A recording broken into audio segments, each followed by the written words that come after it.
Throughout history, people have crossed oceans, fought wars, and destroyed entire nations for control of the land we now call the United States. European empires divided its coastline. Colonists rebelled against the most powerful empire on Earth. A new republic expanded across an entire continent. Millions of native people were forced from their homelands. Millions of Africans were enslaved to build its economy. Then the country tore itself apart in a civil war that killed more Americans than any other conflict in its history. But the nation survived. It became an industrial giant. Entered 2 world wars. Built the world's most powerful economy. Sent human beings to the moon. And emerged from the 20th century as a global superpower. Yet America's entire history has been shaped by one contradiction. It declared that all people were created equal, while repeatedly deciding who would actually be allowed to share that equality. So how did 13 small British colonies become the United States of America? To understand that, we have to go back thousands of years. To a time before anyone imagined that a country called America would ever exist. Long before European ships appeared on the Atlantic coast. Millions of indigenous people lived across North America. They did not belong to one single culture. They formed hundreds of nations, spoke hundreds of languages, and developed different systems of government, farming, trade, and religion. In the Mississippi Valley, large communities built enormous earthen mounds. In the Southwest, Pueblo peoples constructed settlements from stone and adobe. Across the Great Plains, forests, deserts, and coastlines, native nations managed land, traded with one another, and fought over territory. The continent was neither empty nor waiting to be discovered. It was already home. Then, at the end of the 15th century, voyages sponsored by European monarchies connected the Americas permanently with Europe and Africa. That contact transformed every society involved. But for indigenous people, it brought epidemics, warfare, displacement, and an enormous loss of population and territory. Spain built colonies in Florida and the Southwest. France claimed territory around the Great Lakes and Mississippi River. The Dutch created New Netherland around the Hudson River. And England established settlements along the Atlantic coast. Jamestown was founded in Virginia in 1607. It nearly failed. Disease, hunger, and conflict killed many early settlers. But tobacco eventually made the colony profitable. That profitability created a growing demand for land and labor. In New England, English religious communities founded settlements such as Plymouth and Massachusetts Bay. They arrived seeking their own freedom of worship. But they did not always offer that freedom to others. Across the colonies, Europeans made alliances with native nations, traded with them, and depended on their knowledge. But settlers continued demanding more land. Agreements broke down. Wars followed. The colonies also became deeply connected to Atlantic slavery. Enslaved Africans were transported across the ocean, sold as property, and forced to work on farms, plantations, docks, and inside households. By the 18th century, Britain controlled 13 colonies along the Atlantic coast. They were growing wealthier. But they were also becoming increasingly difficult to control. In 1754, Britain and France went to war in North America. Britain won, but victory left its government deeply in debt. Officials in London believed the colonists should help pay for their own defense. New taxes followed. The colonists answered with protests, boycotts, and sometimes violence. Many did not initially demand independence. They demanded the traditional rights of British subjects and objected to being taxed by a parliament in which they had no elected representatives.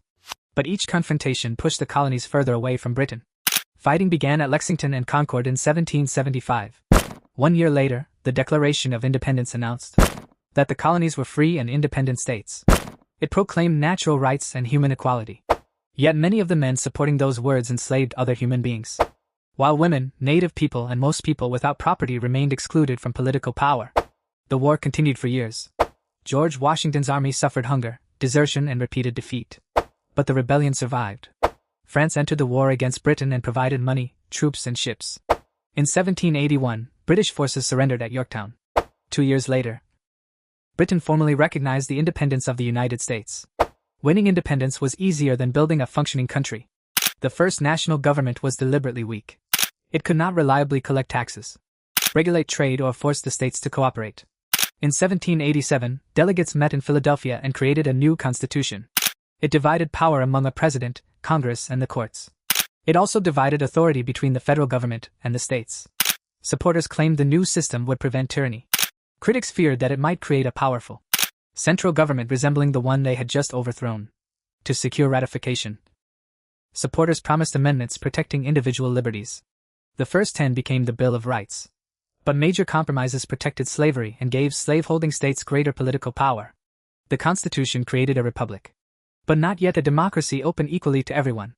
The new country immediately began expanding. In 1803, President Thomas Jefferson purchased Louisiana from France, nearly doubling the nation's claimed territory. Explorers mapped routes westward. Settlers followed.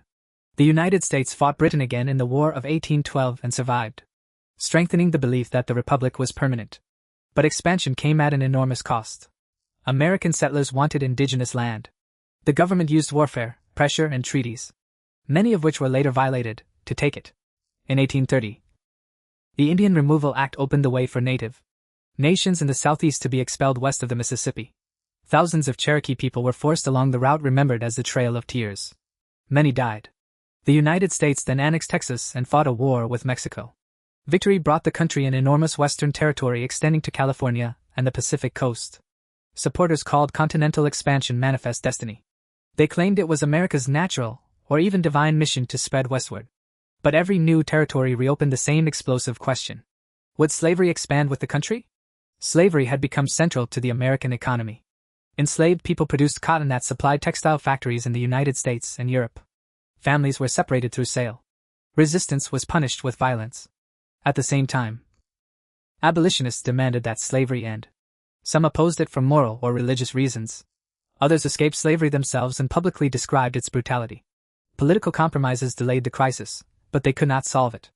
Northern and southern states developed different economies and increasingly hostile political identities. When Abraham Lincoln won the presidential election of 1860 without support from most of the South, slaveholding states began leaving the Union. They formed the Confederate States of America. In April 1861, Confederate forces attacked Fort Sumter. The Civil War had begun. At first, the Union fought mainly to preserve the country. But slavery was the reason secession had occurred. And the war could not remain separate from it. Enslaved people escaped to Union lines, deprived the Confederacy of labor, and forced the federal government to confront the institution directly. In 1863, Lincoln issued the Emancipation Proclamation, declaring enslaved people free in areas still under Confederate control. Black soldiers joined the Union Army and fought for their own liberation. The conflict became industrial warfare on a scale North America had never experienced. Railways moved armies. Factories produced weapons. Entire cities and landscapes were destroyed. In 1865, Confederate armies surrendered. The Union survived. Slavery was abolished by the 13th Amendment. But Lincoln was assassinated only days after the war ended. The country now faced another question: what would freedom actually mean? During Reconstruction, the Constitution was transformed. The 14th Amendment established national citizenship and equal protection under the law. The 15th Amendment prohibited denying men the vote on the basis of race. Black Americans established schools, built communities, voted, and held public office. For a moment, the United States attempted to create an interracial democracy. But that effort faced violent resistance. White supremacist groups terrorized black voters and political leaders.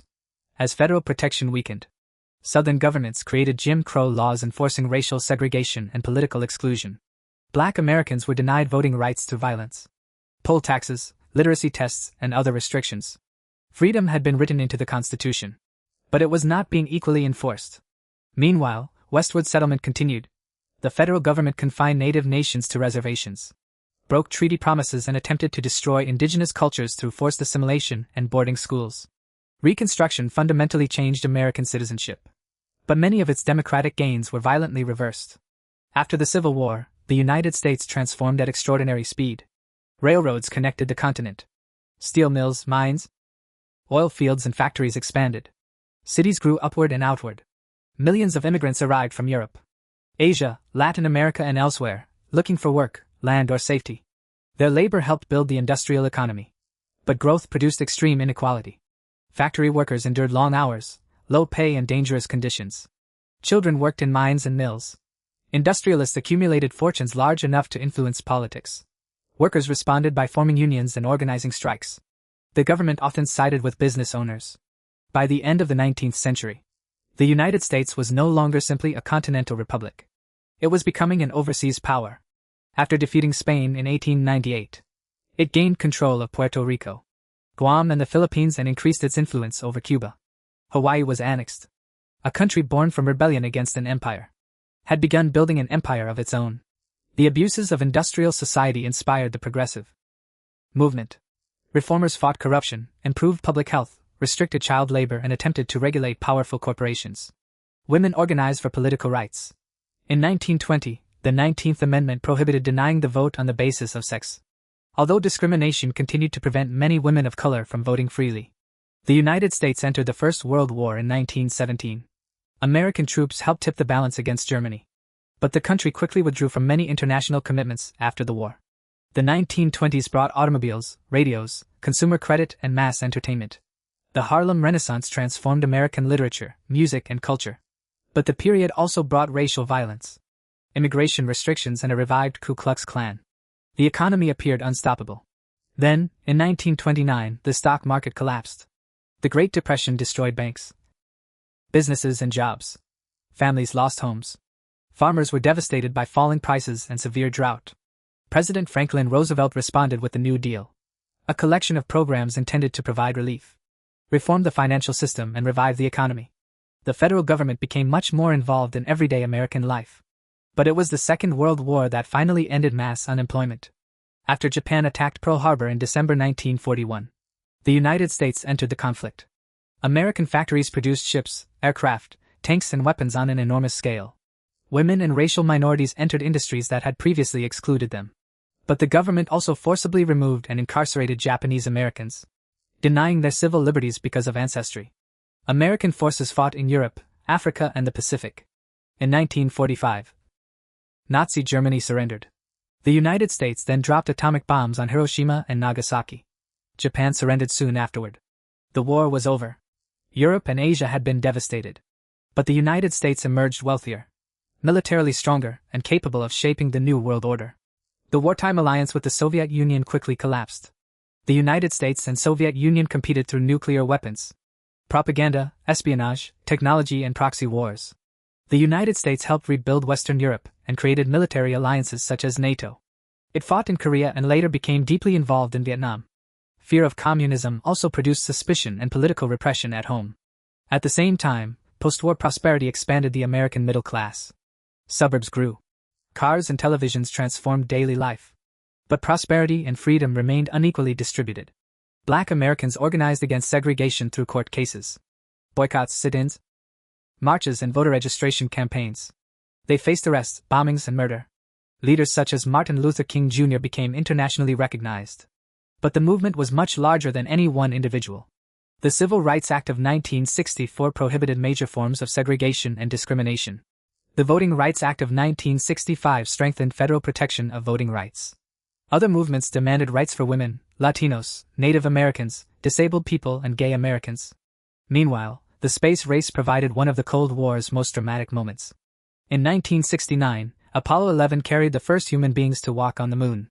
The Vietnam War divided the country. Television brought images of combat into American homes. Protests spread across campuses and cities. In the 1970s, the Watergate scandal forced President Richard Nixon to resign and damaged public trust in government. Economic stagnation and rising prices weakened confidence further.